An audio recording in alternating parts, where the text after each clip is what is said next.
नमस्कार दोस्तों, स्वागत है आप सभी का आपके अपने चैनल ज्ञान गुरु एकेडमी में। और बच्चों, आज है आप लोग का चैप्टर नंबर 5 के क्वेश्चंस करने हैं बच्चों, जो कि आपके समाज शास्त्र के सेकेंड बुक का बच्चों आखिरी चैप्टर है। सेकेंड बुक का बच्चों आप लोग का ये आखिरी चैप्टर है।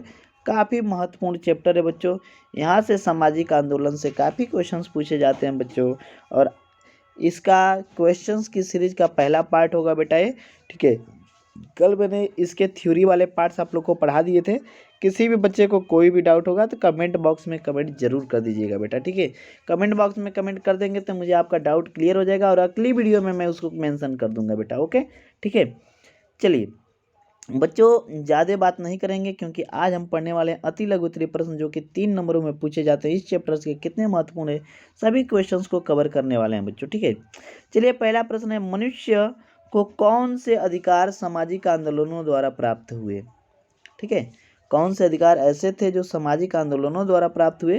तो बच्चों सीधे आप समझ सकते हैं, कार्य दिवस का 8 घंटे से अधिक का न होना, पुरुषों तथा महिलाओं को समान कार्य के लिए समान मजदूरी का दिया जाना, मजदूरों को सामाजिक सुरक्षा एवं पेंशन के अधिकार और अन्य बहुत से अधिकार सामाजिक आंदोलनों द्वारा प्राप्त हुए थे। ओके ये, चलिए पहला प्रश्न कंप्लीट हो गया बच्चों। छोटा छोटा ही प्रश्न होगा क्योंकि ये अति लघु उत्तरीय प्रश्न है बच्चों, ठीक है। दूसरा प्रश्न है आप लोग का, विश्व को सामाजिक आंदोलनों ने किस प्रकार बदला? विश्व के सामाजिक आंदोलनों ने अश्वेत लोगों के समान, जो अश्वेत लोग थे बच्चों, उसके समान अधिकार के लिए संयुक्त राज्य अमेरिका द्वारा चलाए गए नागरिक अधिकार आंदोलन और दक्षिण अफ्रीका में रंग भेद के विरुद्ध संघर्ष ने विश्व को मौलिक रूप से बदल दिया। तीसरा प्रश्न है बच्चों, प्रश्न संख्या 3, सामाजिक आंदोलन के किसी एक सिद्धांत की चर्चा कीजिए। सापेक्षिक वंचन सामाजिक आंदोलन का प्रमुख सिद्धांत है।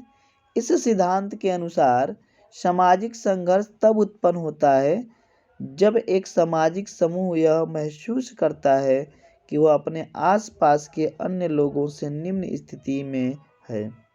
यह सिद्धांत सामाजिक आंदोलनों में मनोवैज्ञानिक भूमिका पर बल देता है।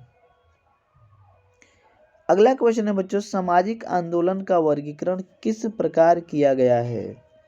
सामाजिक आंदोलन को निम्न प्रकार से वर्गीकृत किया गया है: सुधारवादी सामाजिक आंदोलन, क्रांतिकारी सामाजिक आंदोलन, प्रतिदानात्मक सामाजिक आंदोलन।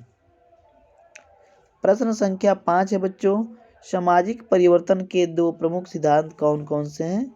सामाजिक परिवर्तन के 2 प्रमुख सिद्धांत निम्नलिखित हैं। पहला है सामाजिक परिवर्तन का रेखीय सिद्धांत, दूसरा है सामाजिक परिवर्तन का चक्रीय सिद्धांत।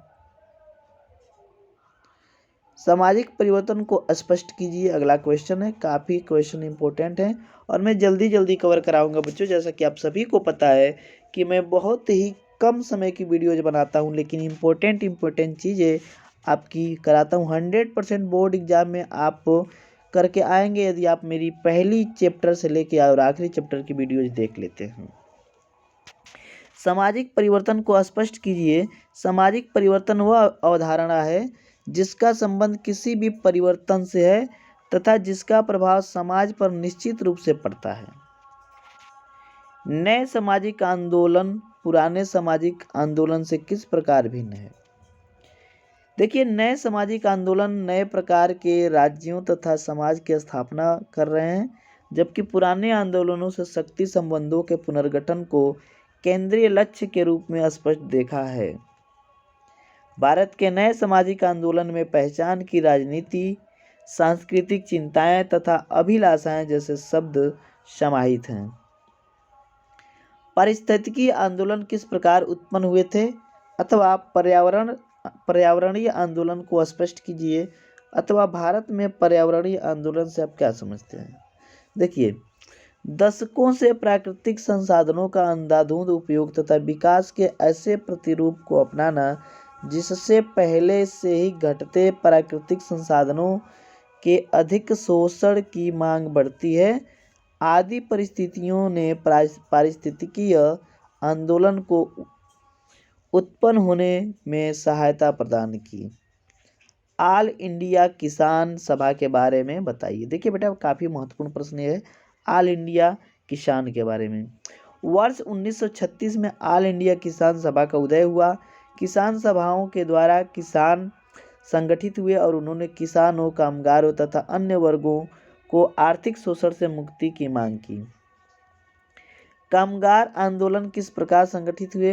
देखिए कामगार आंदोलन को संगठित करने में ऑल इंडिया ट्रेड यूनियन की महत्वपूर्ण भूमिका है।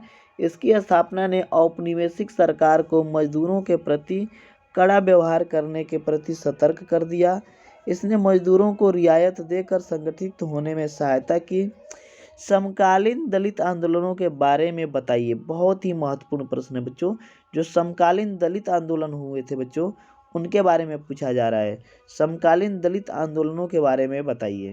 देखिए समकालीन समय में दलित आंदोलनों ने जो दलित आंदोलन थे उसने दलित आंदोलन ने जनमंडल में निर्विवाद रूप से स्थान प्राप्त कर लिया था तथा दलित आंदोलन में समाज की संरचनात्मक विशेषताओं के साथ ही आर्थिक आयामों को भी शामिल किया गया। प्रश्न संख्या 12 है बच्चों जनजातीय आंदोलन। जो जनजातीय आंदोलन है आप लोग के ठीक है उसके बारे में बात कर रहे हैं। जनजातीय आंदोलन के मुख्य विषय कौन से हैं? देखिए जनजातीय आंदोलन के मुख्य विषय निम्नलिखित है। पहला है सिंचाई परियोजना तथा गोलीबारी क्षेत्र के लिए भूमि का अधिग्रहण करना। दूसरा है वन उत्पाद का राष्ट्रीयकरण करना जिनका उन्होंने बहिष्कार किया था। ठीक है बच्चों जिनका उन्होंने बहिष्कार किया था उसकी बात कर रहे हैं बच्चों। प्रश्न संख्या 13 है भारत में कुछ जनजातीय आंदोलनों का उल्लेख कीजिए। देखिए जनजातीय आंदोलनों का संबंध मुख्यतः जनजातियों के अधिकार में बाहरी हस्तक्षेप से है। कुछ प्रमुख जनजातीय आंदोलन है संथाल विद्रोह, ओरांव विद्रोह, मुंडा विद्रोह, भील विद्रोह आदि। और बच्चों आज का आखिरी क्वेश्चन महिला आंदोलन के बारे में बताइए। प्रारंभ में समाज सुधारकों द्वारा महिलाओं से संबंधित अनेक मुद्दे उठाए गए परंतु 20वीं सदी में महिलाओं ने राष्ट्रीय तथा स्थानीय स्तर पर अपने संगठनों को मजबूत किया तथा वोमेन्स एसोसिएशन की स्थापना की जिनमें से कुछ वोमेन्स एसोसिएशन का कार्यक्षेत्र व्यापक था परंतु कुछ वुमेन्स एसोसिएशन का कार्यक्षेत्र छोटे स्तर पर थे। ठीक है बच्चों तो कंप्लीट हो गया आप लोग का ये जो पहला पार्ट है क्वेश्चन का बच्चों पूरी तरीके से हमने कंप्लीट कर दिया। सेकेंड पार्ट आप लोग का कल आएगा बच्चों। प्यार सपोर्ट जरूर दें। चैनल पर नए हैं तो सब्सक्राइब करें। ठीक है बच्चों चैनल को सब्सक्राइब करके बेल आइकन जरूर रखें और किसी भी प्रकार का डाउट हो तो कमेंट बॉक्स में कमेंट करने से बिल्कुल ना हिचकिचाएं। चलिए आज के क्लास में इतना ही। स्वस्थ रहिए मस्त रहिए अपनों के प्यार के साथ हल्की सी मुस्कान के साथ कर दिखाओ कुछ ऐसा दुनिया करना चाहिए। आपके जैसा मिलते हैं अगले क्लास में। तब तक के लिए धन्यवाद। Bye bye. खुदा हाफिज।